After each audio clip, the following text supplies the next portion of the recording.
આંબાનું આ ખેતર નાનકડું છે, પરંતુ તેની ચર્ચા ચારેકોર છે. અહીં દુનિયાની સૌથી મોંઘી ₹2.25 જાપાનીઝ મિયાઝાકી કેરી પણ છે. અહીં દુનિયાની સૌથી મોટી નૂરજહાં કેરી પણ છે, જેનું વજન 3 થી 4 કિલો હોય છે. દુનિયામાં જે સૌથી મીઠી મધ જેવી કેરી ગણાય છે એ હનીડ્યુ કેરીના છોડ પણ અહીં છે. એટલું જ નહીં, અહીં અલગ અલગ 35 જાતની કેરીનું વાવેતર થયું છે. વાવેતર કરનાર ઉન્મેશભાઈ પટેલનો દાવો છે કે તેમને ત્યાં કેસરને પણ ટક્કર મારે એવી કેરીનું વાવેતર થયું છે. વૈજ્ઞાનિક અભિગમ સાથે આ પ્રકારે કેરીની ખેતીની શરૂઆત કરનાર ઉન્મેશભાઈ અરવલ્લીના શિકા ગામના છે. પોતે વિજ્ઞાનના શિક્ષક હોવાની સાથે ખેતીનો પણ શોખ ધરાવે છે. એટલે જ તેમણે પોતાના 1.5 વીઘા ખેતરમાં કેસર કેરીના 370 અને ઉપરાંત અન્ય 34 જાતની કેરીના મળીને કુલ 420 આંબાનું વાવેતર કર્યું છે. આંબાના બગીચામાં તમે જાઓ તો ગ્રાફ્ટિંગ પદ્ધતિનો ઉપયોગ કરીને તેમણે એક જ આંબામાં 3 ફળ પેદા કરવામાં સફળતા મેળવી છે. એટલું જ નહીં, ઇઝરાયલની ખાસ પદ્ધતિથી તેઓ ખેતી કરે છે. દાવા પ્રમાણે નીચે ઊભા ઊભા કેરી તોડી શકાય એટલી જ ઊંચાઈ આંબાની રહેશે. અરવલ્લી જિલ્લાના જે ધનસુરા પાસે આવેલું જે સિક્કા છે ત્યાં હિન્દુપુરામાં આંબાવાડી બનાવવામાં આવે છે, જ્યાં અલગ અલગ પ્રકારની 35 જાતની કેરીઓ જોવા મળશે.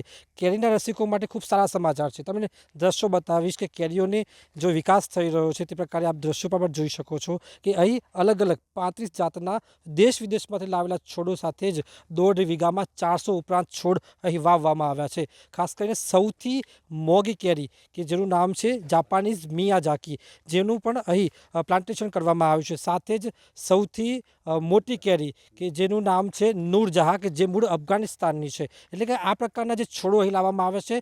અહીં તમને સૌથી મીઠી એટલે સૌથી ગળી કેરી પણ મળી જશે. ડાયાબિટીસના જે લોકો છે, દર્દીઓ છે, તેમના માટે પણ કેરી અહીં મળી જશે. અને સાથે જ 12 માસ કેરી મળી શકે તે પ્રકારનું પણ અહીં પ્લાન્ટેશન કરવામાં આવ્યું છે. એટલે અલગ પ્રકારનું દેશ વિદેશમાંથી જે પ્રકારે કેરીઓના છોડ લાવી અને જે અહીં ખેડૂત છે જેઓ ખુદ એક વિજ્ઞાન શિક્ષક છે, તેમના દ્વારા એક અનોખો વૈજ્ઞાનિક અભિગમ સાથે અહીં પ્રયોગ કરવામાં આવ્યો છે. અને પ્રયોગ સાથે જ તેઓ છેલ્લા 3.5 વર્ષની તેમની જે મહેનત છે અહીં ફળથી નજરે પડી રહી છે. આશરે 1.5 વીઘામાં અમે 420 જેટલા મેંગો પ્લાન્ટેશન આંબાના ઝાડ વાવેલા છે. આશરે 420 જેટલા ટોટલ પ્લાન્ટ છે, જેમાં 370 જેટલી કેસર કેરીના છે અને બાકીના જે છે એ દેશ અને વિદેશની જુદી જુદી ખૂબ સુંદર જાતો અમે વાવેલી છે. અને આવી રીતે એક સારું અને એક વૈજ્ઞાનિક અભિગમથી આ એક આંબાવાડી કરેલી છે. કેટલી જાતના છે? હા, અહીંયા આગળ ટોટલ 35 જાતની કેરીની જુદી જુદી વેરાયટી છે આપણી પાસે. એમાં ગુજરાતની જે જોરદાર 3 કહેવાય ને એવી 3 છે. એક તો કેસર છે, એક નવસારી કૃષિ યુનિવર્સિટીની સોનપરી છે. મિત્રો, સોનપરી નામ કદાચ પહેલી વાર તમે અત્યારે સાંભળતા હશો, પરંતુ 10 વર્ષ પછી તમે યાદ રાખજો કે કેસરને ટક્કર મારશે સોનપરી. ગત વર્ષે આણંદ કૃષિ યુનિવર્સિટીએ એક જાત વિકસાવી જેનું નામ હતું આણંદ રસરાજ. તો એની પણ આપણી પાસે વેરાયટી છે. વિદેશી જાતોની વાત કરીએ તો સૌથી મોંઘી કેરી વિશ્વની આપ સૌ જાણતા હશો, જાપાનીઝ મિયાઝાકી મેંગો, મૂળ જાપાનની કેરી છે અને ભૂતકાળમાં ₹2.25 લાખ ડઝનમાં વેચાયેલી છે. એના 2 પ્લાન્ટ છે ને એમાં પણ આ વખતે એક પ્લાન્ટમાં ફ્રૂટિંગ છે. સાથે સાથે વિશ્વની સૌથી મોટી કેરી જે અફઘાનિસ્તાનની છે અને એનું નામ છે નૂરજહાં.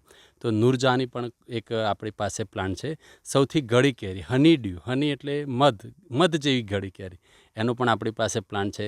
સૌથી સુંદર કેરી એનું નામ છે કસ્તુરી, એ પણ છે. અને અત્યારે બધાના ઘેર ઘેર એક ડાયાબિટીસના દર્દી હોય છે, તો ડાયાબિટીસના દર્દીઓ માટે પણ અમે એક વેરાયટી લાવ્યા છે કેટીમોન. કેટીમોન વેરાયટી એવી છે કે ડાયાબિટીસના દર્દી પણ ખાઈ શકે, સુગર ફ્રી છે. તદુપરાંત 3 આપણી પાસે 12 વેરાયટી છે, જેમનું નામ છે નામડુકમાઈ, એક છે બારી 11 અને એક છે ગુચ્છામાં આવતી કેરી. માવજત કેવી રીતે કરો છો આપને? સામાન્ય રીતે ઓર્ગેનિક અને સેમી ઓર્ગેનિક પદ્ધતિનો ઉપયોગ કર્યો છે. આપ જોઈ શકો છો કે અમે શણનું મલ્ચિંગ કરેલું, બરાબર, એ રેર કેસમાં જોવા મળે. સાથે સાથે અમે છાણિયા ખાતરને કોવડાવીએ છીએ અને છાણિયા ખાતરનો ઉપયોગ કરીએ છીએ. મોટાભાગે જ્યારે સ્પ્રે કરવાનું થાય તો ખાટી છાશ અને એની અંદર અમે નાખીએ છીએ નીમ ઓઇલ. સાથે સાથે આપણે આ છોડ બતાવું. આ છોડ છે એનું નામ છે પાર્થેનિયમ, ગાજર ઘાસ, કોંગ્રેસ ઘાસ પણ કહેવાય. આનો રસ પણ અમે નાખીએ છીએ. નીંદણનો પણ ઉપયોગ કરીએ છીએ. અને આ એટલી ખતરનાક પ્રજાતિ છે કે કોઈ પણ પ્રકારની જીવાત આનાથી દૂર થાય છે. અને આ વખત વિજ્ઞાન મેળામાં હું રાજ્ય કક્ષાએ ગયો હતો આની દવાઓ લઈને. અમે મુખ્યત્વે કોરોનામાં એક તો વિચાર આવ્યો, મારા ફાધરે પ્રેરણા આપી કે આપણે કંઈક એવું કરીએ કે જેથી આપણને, કુદરતને ને લોકોને ફાયદો થાય. એ વિચારીને એક એવી જગ્યા હતી ખેતરની કે જ્યાં ઉત્પાદન ઓછું થતું હતું, તો ત્યાં અમે આંબાવાડી કરવાનું વિચાર્યું. એના માટે અમે જમીન અને પાણીના સેમ્પલ લઈને જુનાગઢ કૃષિ યુનિવર્સિટીમાં ગયા. એના ડીન હતા વરુ સાહેબ, એમને અમે મળ્યા. તદુપરાંત કૃષિ વૈજ્ઞાનિકોને મળ્યા. અમારી જમીન પાણીનું પીએચ ને આ બધું અમે પૃથ્થકરણ કરાયું. તો અઠવાડિયા પછી રિપોર્ટમાં આવ્યું કે આપણી જમીન યોગ્ય છે આંબાવાડી માટે. આંબાની કલમો માટે અમે અનિલ ફાર્મ સાસણગીર, જેના શમસુદ્દીનભાઈ મેંગો મેન તરીકે ઓળખાય છે, એમની મુલાકાત લીધી. તદુપરાંત જેસર અને સોસિયા ભાવનગર. તો સોસિયાના પ્લાન્ટ અમને સૌથી વધારે સારા લાગ્યા અને સસ્તા પણ હતા, એટલે અમે સોસિયાથી આના પ્લાન્ટ લાવ્યા. અહીંયા આગળ પ્લાન્ટ લાવ્યા પછી એની જબરજસ્ત મહેનત કરવી પડે. આપ જોઈ શકો છો કે કોઈ પણ પ્લાન્ટની અંદર આ રીતે પ્રૂનિંગ કરવામાં આવે. જુઓ, એક કટિંગ કર્યા પછી 2 શાખા, 2 પછી પાછી 3, 3 પછી 3. તો આવી રીતે પ્રૂનિંગ કરવું પડે, એનું કટિંગ કરવું પડે, તો એની કેનોપી બને. તમે કોઈ પણ આંબાને જુઓ તો એની કેનોપી હોય અને એનાથી એના ઉપર સનલાઇટ આવે. બીજું એની હાઇટ છે ને કંટ્રોલ થાય. એટલે કોઈ પણ કેરી આપણે તોડવા ઉપર નથી ચડવાનું, હાથેથી તોડવાની છે. એટલીસ્ટ 10થી 12 વર્ષ સુધી આ એકને એક આંબો રહે. પછી તમારે અલ્ટરનેટ કટિંગ કરવાનું, એટલે ફરીથી એ ફૂટે. એટલે આવી રીતે ઇઝરાયલ પદ્ધતિનો ઉપયોગ કરીને આપણે ખૂબ ગીચ પ્લાન્ટેશન કરી શકીએ. આપ જોઈ શકો છો કે આ 2 આંબા વચ્ચે 8 ફૂટનું અંતર છે અને આ 2 હાર વચ્ચે 12 ફૂટનું અંતર છે, અને 1 વીઘામાં આશરે 400 પ્લાન્ટ આવે. 400 પ્લાન્ટનું ઉત્પાદન વિચાર કરો તો 1.5 લાખ રૂપિયાનું થાય. 5 કિલો કેરી ગણો એક પ્લાન્ટની, તો ઓછામાં ઓછા 300 આમાં ફ્લોટિંગ આવે, 100માં ના પણ આવે. તો 300 ગુણ્યા 5 કિલો કરો તો 500 રૂપિયા જાય, તો 1.5 લાખ રૂપિયા ખેડૂત કમાઈ શકે.